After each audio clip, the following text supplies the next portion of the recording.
Big boss season 7 കഴിഞ്ഞു. ഇനി അതിനെക്കുറിച്ച് വലിയ വീഡിയോകളൊന്നും ഞാൻ എടുത്തില്ല എന്ന് പറഞ്ഞിരുന്നതാണ്. എന്നാലും പെട്ടെന്നൊരു വീഡിയോ ഇടണം എന്ന ആഗ്രഹവും ആവശ്യവും ഉണ്ടായതുകൊണ്ടാണ്, വേറെ ഒന്നും കൊണ്ടല്ല.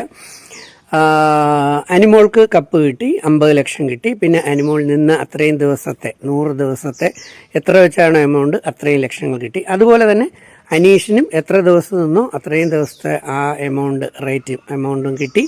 പക്ഷേ അനീഷിന് ട്രോഫി കിട്ടിയില്ല. ഒരു ഷോയിൽ ഒരാളിനല്ലേ വിജയിക്കാൻ പറ്റത്തുള്ളൂ. അതിന് ട്രോഫി കിട്ടിയില്ലെങ്കിൽ പോലും അനീഷിനെ കൺസിഡർ ചെയ്തുകൊണ്ട് കോൺഫിഡൻറ്റ് ഗ്രൂപ്പ് 10 ലക്ഷം രൂപ സമ്മാനമായി നൽകി എന്നറിഞ്ഞതിൽ വളരെയധികം സന്തോഷമുണ്ട്. അതിന് കോൺഫിഡൻറ്റ് ഗ്രൂപ്പിലെ റോയ് സാറിനും അതിൻ്റെ ടീമിനും എല്ലാം എൻ്റെ ഹൃദയം നിറഞ്ഞ അഭിനന്ദനങ്ങൾ. അനീഷിനും എൻ്റെ അഭിനന്ദനങ്ങൾ. ഞാനെല്ലാം സ്പോർട്സ്മാൻ സ്പിരിറ്റായിട്ട് കാണുന്ന ഒരു വ്യക്തിയാണ്. എനിക്ക് ആരോടും വൈരാഗ്യമില്ല, ദേഷ്യമില്ല. കാരണം ഞാൻ ഒരു സ്പിരിച്വൽ പേഴ്സണും കൂടെയാണ്.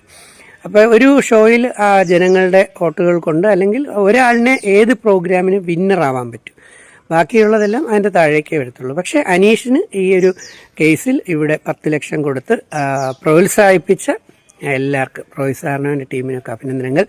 റോയ് സാറെ ഞാൻ ഒരു കാര്യം ഓർമ്മിപ്പിക്കുന്നു, ഒരുപക്ഷെ അങ്ങ് മറന്നിട്ടുണ്ടോ എന്ന് എനിക്കറിയില്ല. സീസൺ 2 എന്ന് പറയുന്ന ആ സീസണിൽ 74ാമത്തെ ദിവസം ഷോ നിന്നു. അതുകൊണ്ട് തന്നെ അങ്ങേക്ക് 50 ലക്ഷം രൂപയോ അല്ലെങ്കിൽ ഫ്ലാറ്റോ ഒന്നും കൊടുക്കേണ്ടി വന്നില്ല. അത് മൊത്തം ലാഭത്തിലാണ്.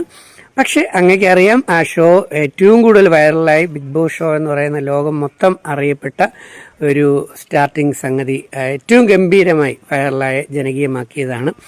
അപ്പോൾ 50 ലക്ഷം ഒന്നും ഞാനും അന്നത്തെ ഷോയിലെ കോമണറാണ്. 50 ലക്ഷമൊന്നും തന്നില്ലെങ്കിലും ഇതുപോലെ 10 തന്നില്ലെങ്കിൽ 5 എന്തെങ്കിലുമൊക്കെ എന്നെ കൂടെ പരിഗണിക്കാം. അത് എനിക്ക് വേണ്ടിയല്ല, പാവപ്പെട്ട കഷ്ടപ്പെടുന്ന രോഗികളായിട്ടുള്ള വ്യക്തികൾക്കും അതുപോലെ തന്നെ വൃദ്ധസദനങ്ങൾക്കും അതുപോലെ ക്യാൻസർ ആൻഡ് ഡയാലിസിസ് നടത്തുന്ന കുട്ടികൾ ഞാൻ ഒത്തിരി ചാരിറ്റി ചെയ്യുന്നുണ്ട്. അപ്പോൾ എനിക്കത് കിട്ടുകയാണെങ്കിൽ പട്ടിണി പാവങ്ങളെ കുറേ പേരെ സഹായിക്കാൻ പറ്റും.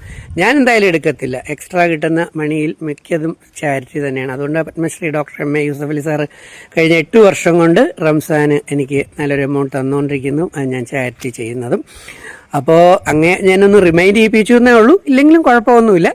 എന്തായാലും എല്ലാവർക്കും വിജയാശംസകൾ. ആ സീസൺ 7 എല്ലാവരും നല്ല മത്സരാർത്ഥികളായിരുന്നു. പിന്നെ അനീഷിന് ഉൾപ്പെടെയുള്ളവരെ എന്തെങ്കിലും ഞാൻ ക്രിട്ടിസൈസ് ചെയ്തെങ്കിൽ അത് ഷോയുടെ വിജയത്തിന് വേണ്ടി മാത്രമേ ഉള്ളൂ. അനീഷെ, അഭിനന്ദനങ്ങൾ. ഐ ലവ് യുടാ. എപ്പോഴെങ്കിലും നമുക്ക് കാണാം. All the best. Thank U.